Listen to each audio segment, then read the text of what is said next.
Good morning, ECCV. My name is Amol Guri.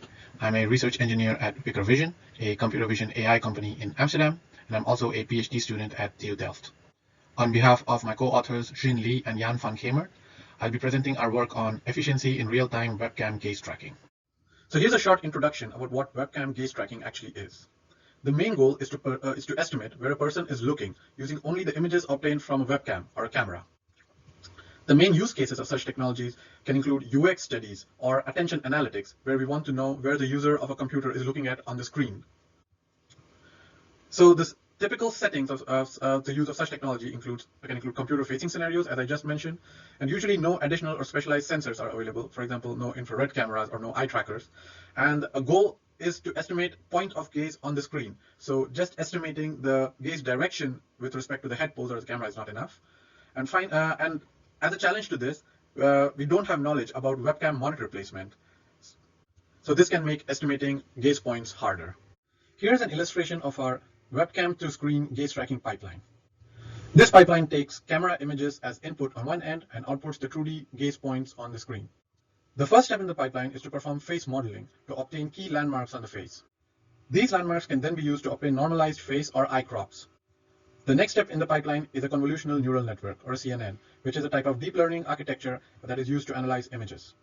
The normalized face crops can then be used to train the CNN to estimate 3D gaze vectors. These directional vectors are with respect to the virtual face crop. However, because we know the transformation of obtaining these face crops, they can also be converted with respect to the person's head pose or with respect to the camera. Now, as mentioned before, what we really need are 2D gaze points on the screen where the person is looking at. In an ideal situation, we would know the exact physical relationships between the camera and the screen. For example, where the camera is placed with respect to the screen. However, in real-world situations, this relationship is usually not known. To roughly estimate this, we make use of user-assisted screen calibration techniques. These techniques essentially estimate the transformation parameters between the camera coordinate system and the screen coordinate system. Alternate ways of obtaining gaze points on screen could involve training or fine-tuning the CNN to directly predict the gaze points, or to extracting embeddings from the CNN and training a separate neural network to estimate the gaze points. However, in comparison, our screen calibration pipeline is more modular because it only depends on the output of the first part. And therefore, the whole first part of the pipeline could in theory be swapped out for something that is more accurate or can run faster. The main contributions of our work are as follows.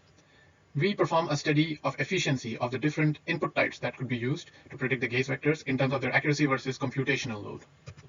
We demonstrate 3 practical calibration techniques that can map gaze vectors onto points on screen. And we perform a usability efficiency study of these calibration methods to figure out how tedious or easy these methods are.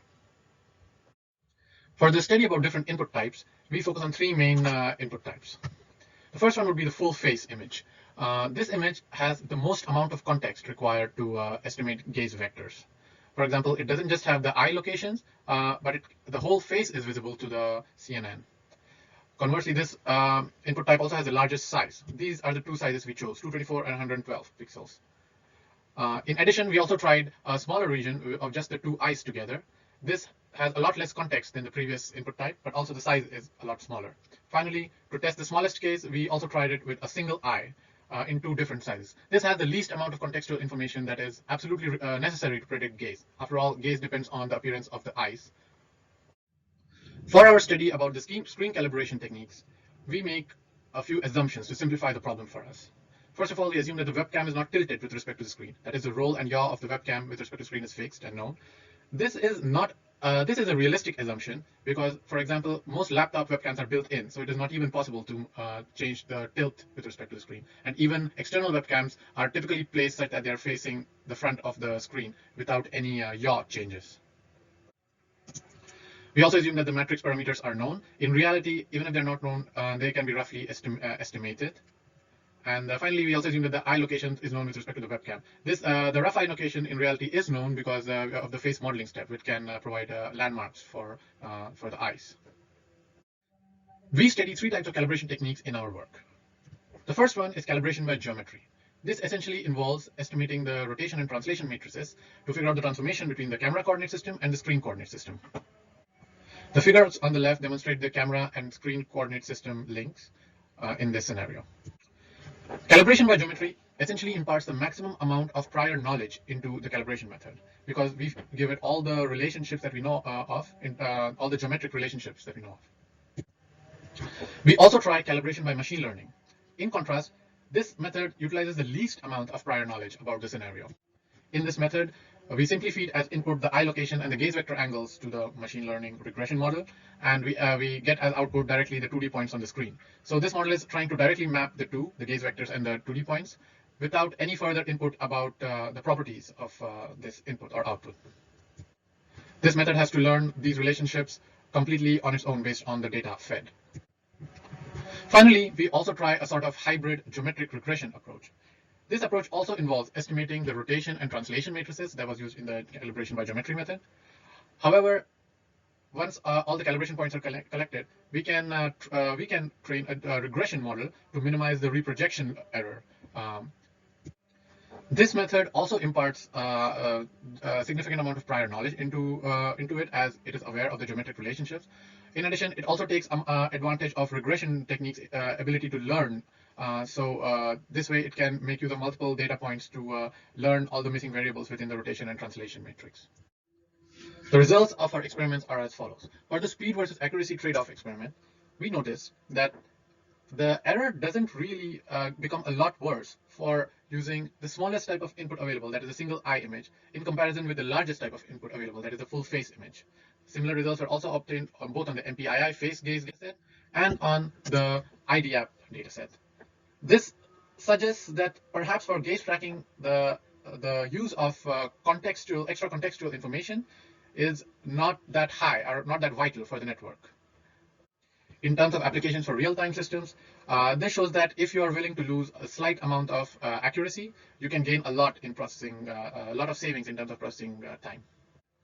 So in this figure, you can see that these are the inputs that only use a single eye, and they are falling within the standard deviations of the other results, but they are much faster. In fact, this line represents 15 FPS performance on a i7 CPU. The results on the usability study of the screen calibration methods are as follows. If we were to evaluate on pure ground truth vectors instead of the predicted ones to simulate an idealized scenario, we noticed that the hybrid geometric calibration technique performs better than both the purely geometric or the purely machine learning method in all scenarios.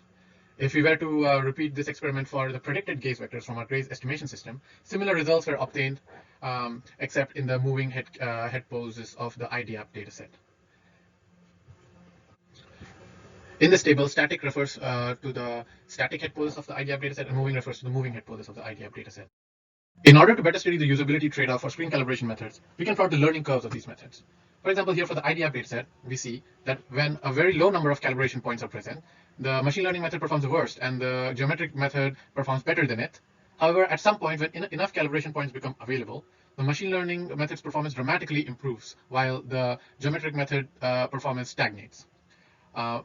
The hybrid method performs better than the geometric and the machine learning method when medium to low calibration points are present. Only when calibration points become really abundant, the performance of the machine learning method becomes better. In realistic scenarios, something like 15 calibration points would be the case. The results on MPII phase gaze datasets are somewhat similar. However, in this case, the hybrid method always performs better than the machine learning method. From these results, we can gain some insights. The improvements from the large input sizes seems to be fairly small with respect to their very high computational load. So for real-time applications, a smaller input should be preferred. So this kind of raises a question about the role of context for gaze tracking, and it seems to be somewhat limited. Perhaps a different kind of context can be more useful than just a larger image. About the calibration methods, we could see that overall the hybrid geometric calibration method outperforms a purely geometric or purely machine learning calibration method. This probably says something about striking a balance between a use of prior knowledge and model flexibility, because the geometric model was very rigid, while the machine learning model had no prior knowledge. For our future work, we plan to perform also a data efficiency study for the different input types. Small input types perhaps could take less data to train, but this would we need to find this out. And secondly, it would be useful to design the screen calibration methods with weaker assumptions. For example, what if a webcam is not even placed anywhere near the screen, but on the side? This would lead to a more generalizable calibration method. Thank you for your attention.